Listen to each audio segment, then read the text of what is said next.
If you've been wondering why Netcare, Life, and other big players in the private healthcare industry have been largely quiet about NHI, it's because they are set to profit big time if the national health insurance is ever fully implemented. In the coming weeks and months, you may see certain players pretending to put up a little bit of resistance. You might see a few court cases and even a few strongly worded press releases. But in truth, executives in the industry are fully behind NHI, and that is because the industry will go from having around 5 million customers to 60 million. NHI, once fully implemented, will work in a similar way to current private medical aids. The government will essentially create one big medical aid that covers everyone in South Africa. People can go to any medical facility they choose and the NHI will foot the bill. This means that Netcare and Life will go from having a small pool of customers to having everyone in South Africa as a potential customer. And yes, maybe NHI will pay a lower rate than current private medical aids, but the sheer number of customers will ensure that these companies will be raking in money like never before. Private medical aids will not be allowed to cover anything the government does, so they will for the most part become redundant.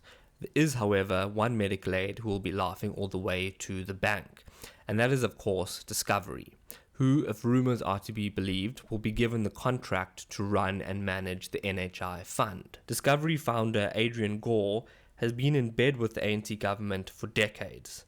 The government employees pension fund in fact owns 13% of Discovery. Detractors of NHI say that it's just an electioneering stunt, that's unconstitutional, that there will never be enough money to implement it effectively, that doctors will immigrate en masse, that the government will spend decades in court before it's able to even start the first steps of implementation.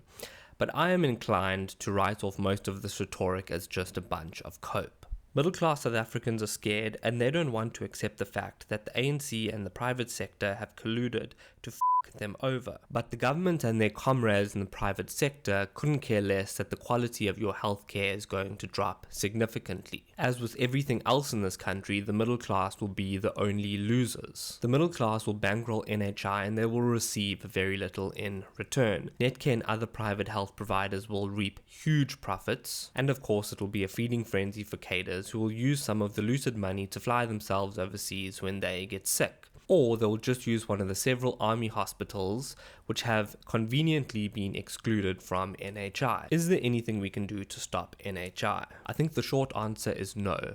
The poor and destitute in this country far outnumber the working and middle class. Those living in poverty have nothing to lose by NHI being implemented. In fact, the quality of the healthcare they receive may even improve, even if just slightly. So there's little chance of a mass mobilization against NHI. This, coupled with the fact that both the government and the private sector are on board with it, I really don't see how there's a way that we can successfully fight NHI. Another idea I've seen floating around is that of a tax revolt.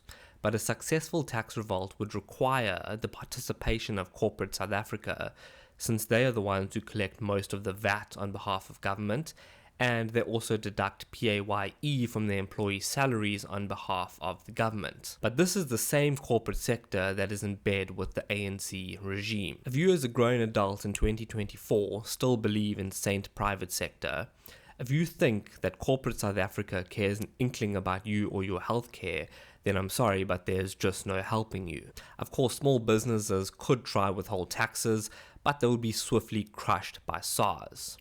Without corporate South Africa, there's just simply not going to be a tax revolt. Now, it's not all gloom and doom just yet. The ANC itself has said it will take several decades for NHI to be fully implemented, and there are several organizations gearing up to take the government to court.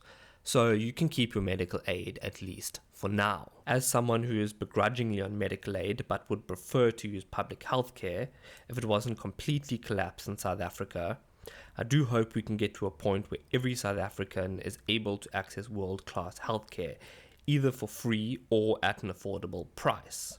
However, I'm not convinced NHI will fulfill that. It seems that instead of trying to make sure that those who are less privileged have access to the same quality of healthcare as the rich and middle class, the ANC is instead content with ensuring everyone receives equally poor healthcare.